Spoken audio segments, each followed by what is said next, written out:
Der Herr sei mit euch. Und mit deinem Geist. Wir sind hier miteinander versammelt, den Dienst Gottes an uns Menschen zu feiern. Im Namen des schöpferischen Vaters und des rettenden Sohnes und des belebenden Heiligen Geistes.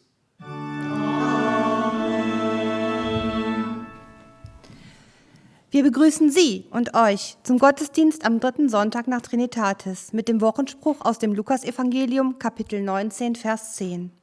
Der Menschensohn ist gekommen, zu suchen und selig zu machen, was verloren ist. Am kommenden Sonntag herzliche Einladung zum YouTube-Gottesdienst um 9.30 Uhr mit Pfarrer Joswig und zum Präsenzgottesdienst um 11 Uhr in Gemünd mit Pfarrer Bruckhoff. Wenn Sie zum Präsenzgottesdienst sicher einen Platz haben möchten, melden Sie sich bitte bis Freitag, 12 Uhr, im Gemeindebüro an. Sie können aber auch gerne am Sonntag ohne Anmeldung spontan kommen. Bis zu 30 Personen finden in der Gemünder Kirche Platz. Darüber hinaus ist ein Einlass zurzeit leider nicht möglich. Die aktuell geltenden Hygiene- und Abstandsregeln sind einzuhalten. Während des Gottesdienstes muss ein Mund-Nasenschutz getragen werden. Auf Gemeindegesang muss leider verzichtet werden. Die Kollekte in der Galerie Eiffelkunst im Franziskushaus in Schleiden findet noch bis zum 31. Juli eine Ausstellung zum Thema indigene Völker in Tolima, Kolumbien statt. Die Ausstellung kann jeweils freitags und sonntags von 14 Uhr bis 18 Uhr sowie nach Absprache besucht werden. Die Kollekte am vergangenen Sonntag erbrachte die Summe von 34,35 Euro. Mit der heutigen Kollekte, die Sie gerne auf das Konto der Kirchengemeinde überweisen können, auch diese Daten finden Sie auf der Homepage unserer Gemeinde. Unterstützen Sie unsere Partnerkreise in Indonesien und Tansania. Im Opferstock sammeln wir diesen Monat für das Gustav-Adolf-Werk. Alles, was ihr tut, mit Worten und Werken, das tut im Namen unseres Herrn Jesus Christus und dankt dem Vater durch ihn.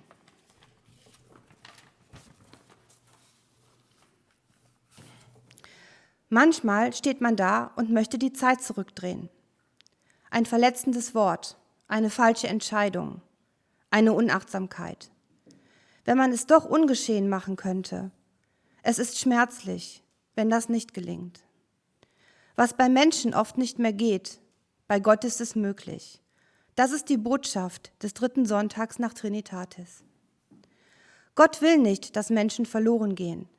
Er lässt sie ihre Wege suchen und ihre Fehler machen. Die Bibel erzählt viele Geschichten darüber. Vom Schaf, das auf Abwege gerät, vom Sohn, der es zu Hause nicht mehr aushält, von den Menschen der Stadt Ninive. Doch wie gut Eltern es tun, Gott lässt sie nicht fallen.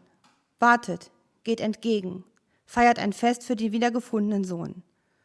Und er verschont die Stadt, deren Untergang er beschlossen hat, weil sie ihre Taten bereuen. Eindringlich klingt die Entscheidung des Propheten. Wagt umzukehren, ihr könnt zurück, wenn ihr nur wollt. Wir singen jetzt das Lied aus dem evangelischen Gesangsbuch Nummer 289, Nun lobt mein Seel den Herrn, die erste Strophe. Amen.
So sind wir eingeladen, miteinander aus dem 103. Psalm zu beten.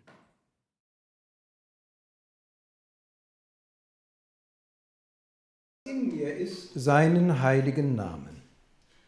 Lobe den Herrn, meine Seele, und vergiss nicht, was er dir Gutes getan hat. Der dir alle deine Sünde vergibt und heilet alle deine Gebrechen. Leben vom Verderben erlöst, der dich krönet mit Gnade und Barmherzigkeit, der deinen Mund fröhlich macht und du wieder jung wirst wie ein Adler, der Herr schafft Gerechtigkeit und Recht allen, die Unrecht leiden. Er hat seine Wege Mose wissen lassen, die Kinder Israel sein Tun. Kommt, lasst uns anbeten. Sei dem Vater und dem Sohn und dem Heiligen Geist, wie es war im Anfang, jetzt und immer und von Ewigkeit zu Ewigkeit. Amen. Vor Gott, der unsere Gedanken prüft und jedem ins Herz sieht, bekennen wir, ja, dass es im alltäglichen Leben oft hart unter uns zugeht und wir andere Menschen unsere Überlegenheit spüren lassen. Ob wir das ändern können? Ob wir das ändern möchten? Gott ermutige uns, einander nicht zu richten, sondern füreinander da zu sein, als Gefährtinnen und Gefährten des Lebens. Gott schenke uns einen Neubeginn nach seiner Gnade. Herr, erbarme dich, Kyrie eleison.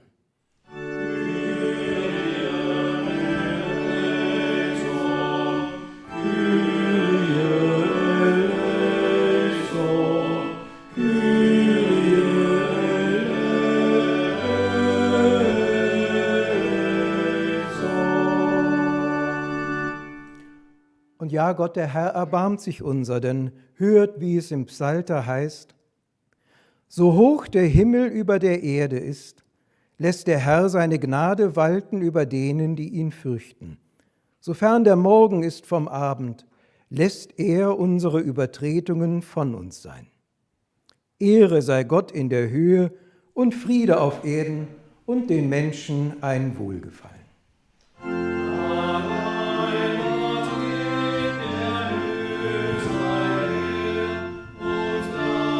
Für seine Gnade, darum lass uns immer mehr uns rühren kann kein Schaden. Ein Wohlgefallen Gott an uns hat, nun ist so Fried und Unterlass, allfried hat nun ein Ende. Und so können wir in der Stille beten zu Gott, der uns so annimmt, wie wir sind. Gott, auf dich ist Verlass in einer Welt, die nur sich selbst im Blick hat. Deine Sorge gilt den Übersehenen, den Bedrückten und Belasteten. Und was niedergeschlagen ist, das richtest du auf. Komm uns entgegen mit deiner Kraft, dass wir dich aufnehmen in unser Herz, dass unser Leben von Dank erfüllt, ein Zeichen deines Erbarmens und deiner Gerechtigkeit wird. Das erbitten wir von dir, unserem dreieinigen Gott, der du lebst und regierst, heute und in Ewigkeit.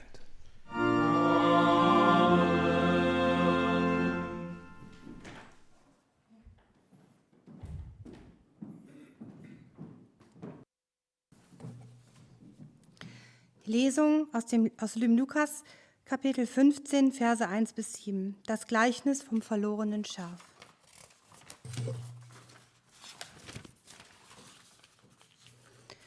Es nahten sich Jesus aber alle Zöllner und Sünder, um ihn zu hören. Und die Pharisäer und die Schriftgelehrten murrten und sprachen: Dieser nimmt die Sünder an und isst mit ihnen. Er sagte aber zu ihnen dies Gleichnis und sprach: Welcher Mensch ist unter euch, der 100 Schafe hat, und wenn er eines von ihnen verliert, nicht die 99 in der Wüste lässt und geht dem Verlorenen nach, bis er es findet? Und wenn er es gefunden hat, so legt er sich auf die Schultern voller Freude. Und wenn er heimkommt, ruft er seine Freunde und Nachbarn und spricht zu ihnen: Freut euch mit mir, denn ich habe mein Schaf gefunden, das verloren war. Ich sage euch, so wird auch Freude im Himmel sein über einen Sünder, der Buße tut, mehr als über 99 Gerechte, die der Buße nicht bedürfen. Halleluja. Selig sind, die Gottes Wort hören und bewahren. Halleluja. Halleluja. Halleluja, Halleluja.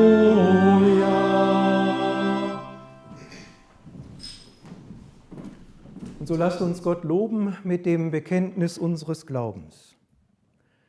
Ich glaube an Gott, den Vater, den Allmächtigen, den Schöpfer des Himmels und der Erde, und an Jesus Christus, seinen eingeborenen Sohn, unseren Herrn, empfangen durch den Heiligen Geist, geboren von der Jungfrau Maria, gelitten unter Pontius Pilatus, gekreuzigt, gestorben und begraben, hinabgestiegen in das Reich des Todes, am 3. Tage auferstanden von den Toten, aufgefahren in den Himmel. Er sitzt zur Rechten Gottes, des allmächtigen Vaters. Von dort wird er kommen, zu richten die Lebenden und die Toten. Ich glaube an den Heiligen Geist, die heilige christliche Kirche, Gemeinschaft der Heiligen, Vergebung der Sünden, Auferstehung der Toten und das ewige Leben. Amen. Wir sind eingeladen, miteinander aus dem Lied 262 die 3. und die 5. Strophe anzustimmen, das Lied Sonne der Gerechtigkeit und darin die Strophen Schaue die Zertrennung an.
Gnade sei mit euch und Friede von dem, der da ist, der da war und der da kommt. Amen. Gott schenke uns ein Herz für sein Wort und ein Wort für unser Herz. Amen. Liebe Schwestern und Brüder, als Predigtext für den heutigen 3. Sonntag nach Trinitatis ist ein Wort aus dem Propheten Micha uns aufgegeben. Im 7. Kapitel, die Verse 18 bis 20.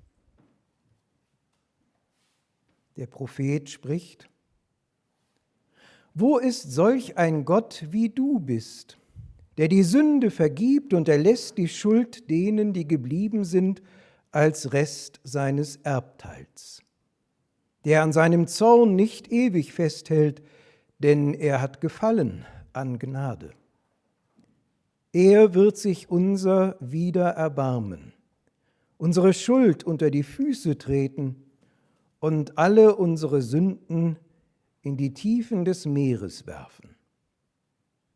Du wirst Jakob die Treue halten und Abraham Gnade erweisen, wie du unseren Vätern vor Zeiten geschworen hast. Amen. Ihr Lieben, wir haben es gehört. Manchmal steht man da und möchte die Zeit zurückdrehen. Ein verletzendes Wort, eine falsche Entscheidung, eine Unachtsamkeit. Wenn man es doch ungeschehen machen könnte. Es ist schmerzlich, wenn das nicht gelingt. Wir haben es zu Beginn des Gottesdienstes als Einladung für heute gehört. Und es ist eine alltägliche Erfahrung. Ich denke, jede und jeder hat von uns auf unterschiedliche Art und Weise schon mal so oder so Ähnliches gespürt und gedacht. Und auch wenn es alltäglich ist, es ist doch nichts, denke ich, woran wir uns gewöhnen können. Die Verletzung, der Schmerz, den dies hervorrufen kann, es kann lange andauern und wie Blei auf den Schultern, wie Blei auf der Seele liegen. Bei manchen ein ganzes Leben. Wie kann ich mit einer solchen Last leben? Oder besser noch, wie kann ich eine solche Last auf meinen Schultern, diese Belastung, die mich und meine Stimmung niederdrückt, loswerden? Ich will mich dem heute Morgen ein wenig annähern. Und mir hilft dabei ein Lied. Ich finde diese Stimmung, diese Not wieder in einem Lied, welches die amerikanische Sängerin und Songwriterin Tracy Chapman 1988 geschrieben und gesungen hat. Da war sie gerade einmal 24 Jahre jung. Und sie fragt in diesem Lied, warum es so schwer ist, einander Schuld zu vergeben. Sie fragt, warum es so schwer fällt, um Verzeihung zu bitten und einander zu gestehen, dass man doch einander braucht, dass man sich liebt. Sie trauert in diesem Lied um das verpasste gemeinsame Leben, und sie weiß doch zugleich einen Weg, wie wir aus diesen Sackgassen des Aneinanderscheiterns herauskommen können. Sie singt: Entschuldigung, verzeih mir, ich liebe dich. Nach all den Jahren kommen diese Worte noch immer nicht leicht über deine Lippen. So viele Möglichkeiten, Beziehungen zu pflegen, auf sie zu achten und daraus Kraft zu schöpfen, ungenutzt verstrichen, all die Jahre. Aber was du sagen kannst, ist: Lass mich dich halten heute Nacht. Hätte ich dir doch nur die richtigen Worte zur rechten Zeit gesagt, du wärst mein. Tracy Chapman singt: Baby, can I hold you tonight?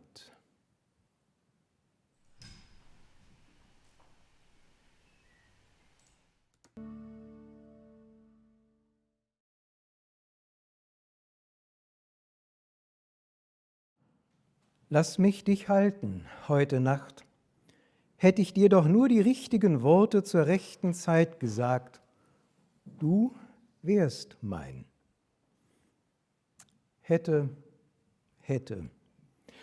Wenn.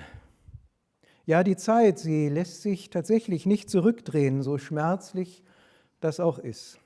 Aber so können wir weiterdenken, was wäre, wenn ich es jetzt sagen würde.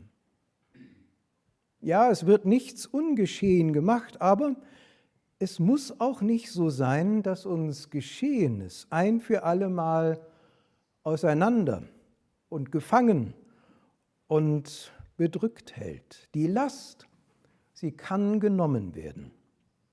Und wer das schon einmal in Partnerschaft und Familie, im Freundeskreis erlebt hat, der mag erahnen, welch eine entlastende Erfahrung es ist, wenn mir trotz allem ein neuer Anfang, eine zweite Chance gewährt wird. Und ich höre das beim Propheten Micha heute Morgen.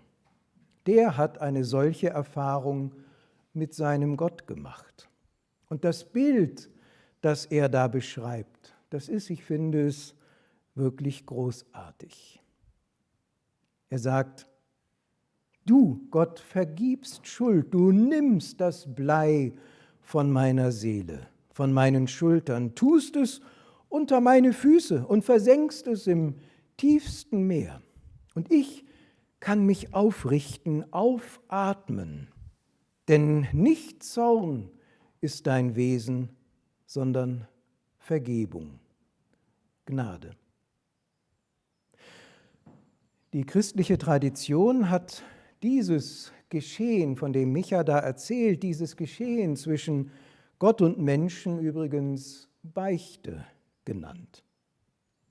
Gerade in protestantischen Ohren klingt das möglicherweise ungewohnt und ist immer auch überzeichnet mit Bildern von Unaufrichtigkeit oder auch von seelenleeren Automatismus.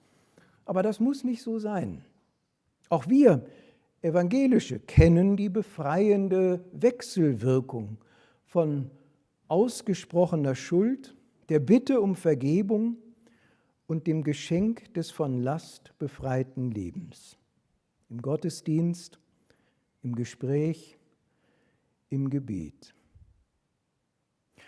Und in den letzten Monaten im Lockdown und in den tastenden Schritten wieder hinaus, als das Gewohnte plötzlich abgebrochen, uns die Sicherheit abhanden gekommen war und damit einhergehend die gewöhnlich passenden Worte dann auch fehlten, da war zu spüren und zu beobachten, wie Menschen nach etwas suchten, woran sie möglicherweise schon lange nicht mehr gedacht hatten.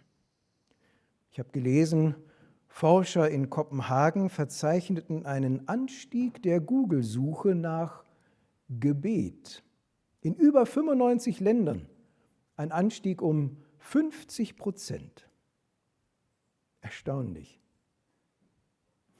Und wenn ich zurückblicke, als ich jünger war, da dachte ich an das Gebet mehr so als einen Versuch, Gottes Meinung zu ändern, ihn zu überreden, etwas zu tun, woran er noch gar nicht gedacht hat.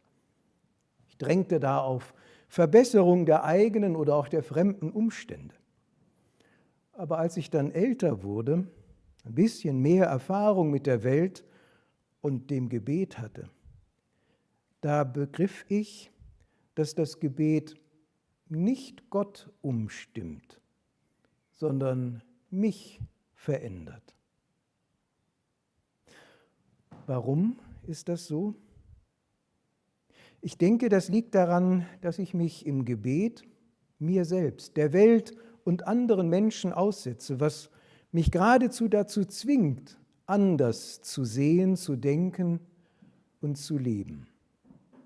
Und weil das so ist, beten Christinnen und Christen im Namen Jesu. Sie versuchen sich, die Welt und die Menschen um sie herum nicht mit den eigenen, sondern durch die Augen Jesu zu sehen. Und es ist so, die Welt sieht anders aus, wenn man sie durch diese Linse sieht. Wenn ich also bete, wo und wie auch immer das sein mag, ob allein oder in einer Gruppe, dann geraten Gott und die Welt in den liebenden Blick Jesu. Aber die Veränderung, die muss in mir passieren, damit ich Teil der Veränderung der Welt sein kann. Und so ist das. So holt mich Gott dann aus der Tiefe und zieht mich empor ins Leben. Und so wird auch Freude im Himmel sein. Dass uns solche Erfahrungen immer wieder begegnen, dass sie uns helfen, durch das Leben zu gehen. Dazu helfe uns Gott. Amen. Und der Friede Gottes, welcher höher ist denn alle Vernunft, bewahre unsere Herzen und Sinne in Christus Jesus. Amen. Wir sind eingeladen, miteinander aus dem Gesangbuch der Rheinischen Ausgabe die erste Strophe des Liedes 673 anzustimmen. Ich lobe meinen Gott.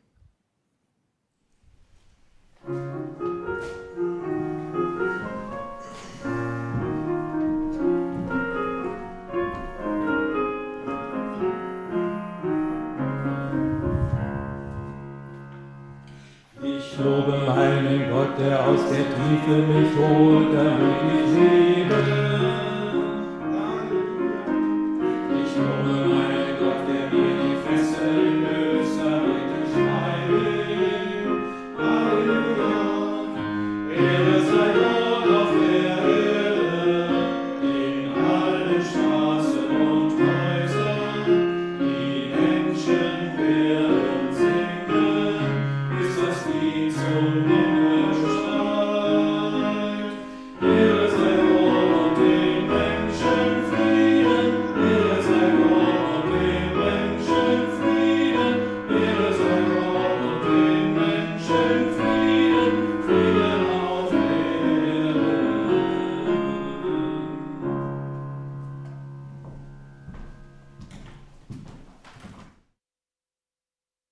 Und so sind wir eingeladen, miteinander zu beten, die Welt so durch die Augen Gottes, durch die liebenden Augen Jesu wahrzunehmen und uns dabei in den Blick zu bekommen.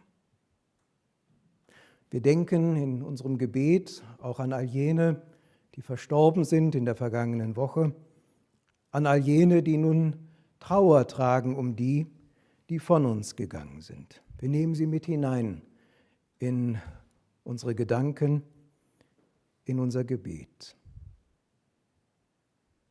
Gott, unser Schutz und unser Halt, wir sind vor dir mit unserer Unsicherheit und Angst, unseren Sorgen um uns selbst und um die, die uns am Herzen liegen, unserer Sehnsucht nach einem guten Weg.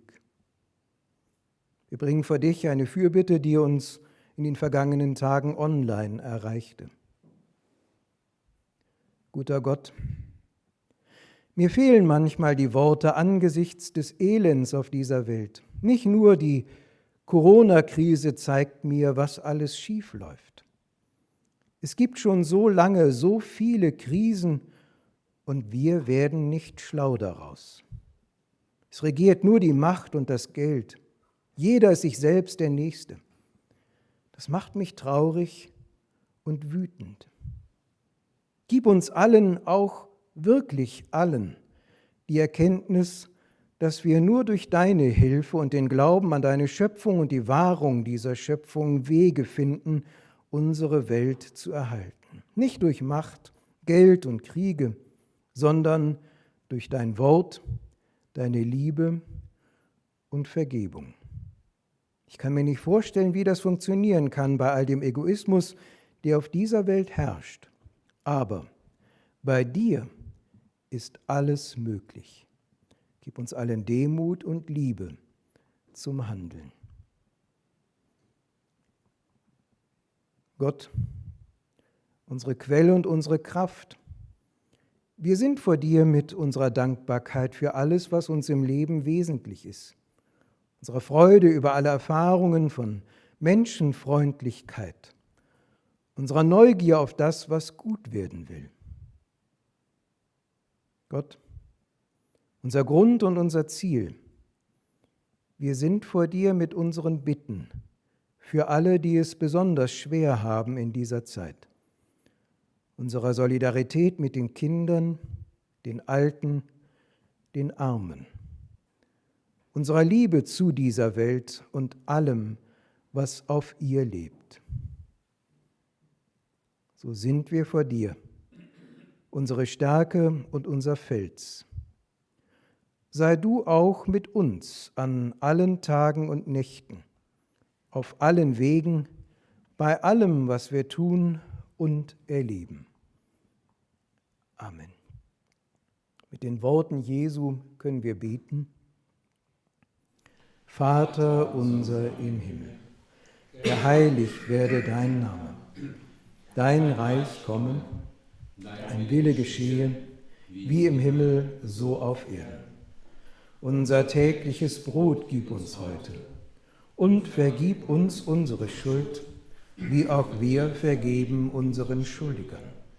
Und führe uns nicht in Versuchung, sondern erlöse uns von dem Bösen.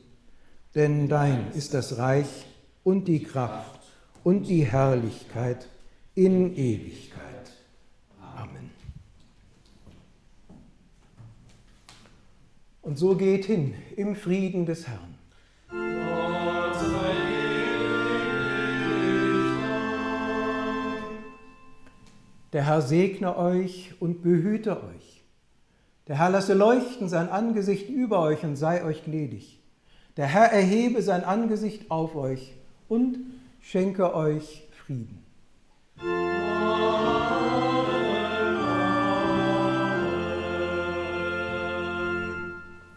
Wir sind nun eingeladen, aus dem Lied, das wir jetzt schon zu Beginn miteinander angestimmt haben, das Lied Nummer 289, die 4. Strophe anzustimmen, die Gottesgnad alleine.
Und so bleibt mir am Ende unseres Gottesdienstes noch Dank zu sagen. Dank an Tanja Weidenhaupt für den Dienst als Presbyterin heute, Werner Harzheim, der uns musikalisch begleitet hat, die Technik, auf die ich hier schaue, die souverän auch diesen Gottesdienst wieder gestaltet hat, Oliver Joswig für die Vorbereitungen und auch die Begleitung während des Gottesdienstes.